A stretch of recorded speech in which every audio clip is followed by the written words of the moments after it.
Careful waving that fancy gun around.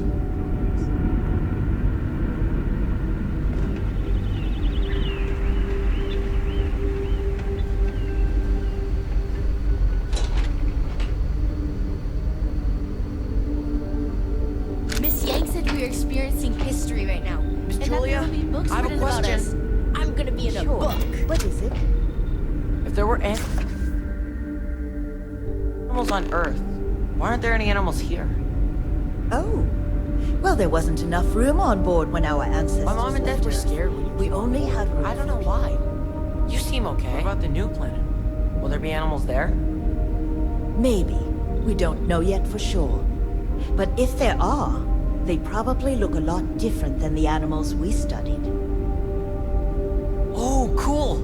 I can't wait to find out. I was just thinking of all the knowledge we can share between us and the other Earth survivors. Hello there.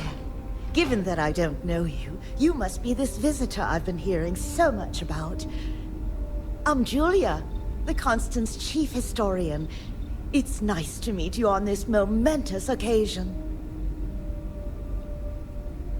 As chief historian, I can tell you a lot, probably. What do you want to know? We're the descendants of wealthy elites, intellectuals, artists, scientists, and others who left Earth in 2040 to spread humanity to the stars. The thinking was that Earth's days were numbered for a variety of reasons. Our finder, Rupert Brackenridge, had the foresight to plan for the worst. Thus, he constructed this colony ship to settle what seemed like the most habitable planet we could find, knowing full well it would take generations to reach. We suspected that we may have been the only ones to leave Earth, given that no one else seemed to have the same idea.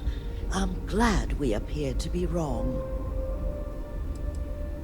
Well, we launched Tuesday, September 27th, 2140. So, about 190 years now. Would have been longer, but it turns out we have an ace navigator who saved us some time with some tricky maneuvers. ECS stands for Earth Colony Ship. We wanted a fairly inclusive name to represent the planet, and not a particular nation of origin. There was an old colony ship that sailed across the oceans of Earth from a country called England to settle on a new continent. It was called either the Susan or Sarah Constant. No one seems to know for sure, so ours was shortened to just Constant.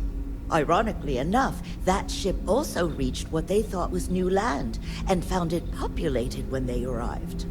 As chief historian, I can tell you a lot, probably. What do you want to know? I hope you'll come back. There's so much to learn. So many people out there. I thought we were alone. If you ask around, people will either tell you my job is absolutely critical to the mission, or I just hang out, read, and watch movies. There's more to it than that. Officially, I'm assigned to the role of chief historian. Generations ago, it used to be lawkeeper of humanity, but that seemed a bit too lofty. While I don't think my job is as important as captain, engineering officer, or cultivation manager, it's still vital to our mission.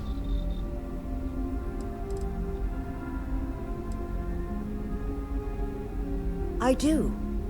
But sometimes it's frustrating to convince some people that my job is important, since it's not directly related to our continued survival.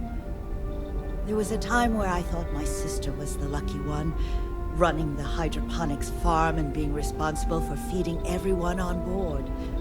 But I grew to like my work, and working with children is nice, especially since I'll never have any of my own. Of course, everyone was assigned their roles here. We don't choose our roles, since there are only so many of us, and every job is critical. Someone has to prove themselves either exceptionally bad at their job or exceptionally good at another in order to be moved. But that rarely happens.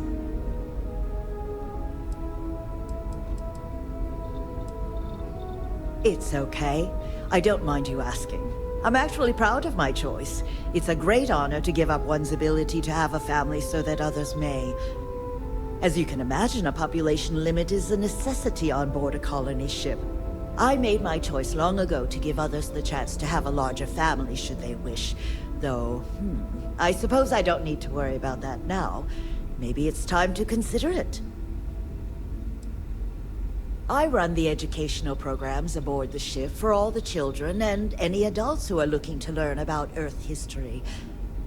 We try to have group sessions some evenings where we read old Earth literature, watch old films, listen to music, and the like.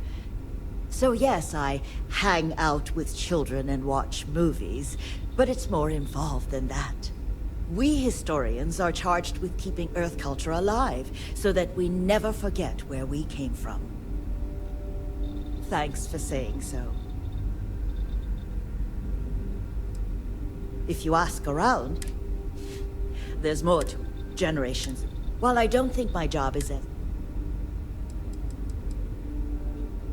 not much different than the previous history I was teaching, there's just a lot more of it now. There's a lot for us to catch up on. Scientific advancements, social studies, even pop culture. Geography is different now that there are so many planets. It can seem a little overwhelming at times, but we're getting there. Goodbye.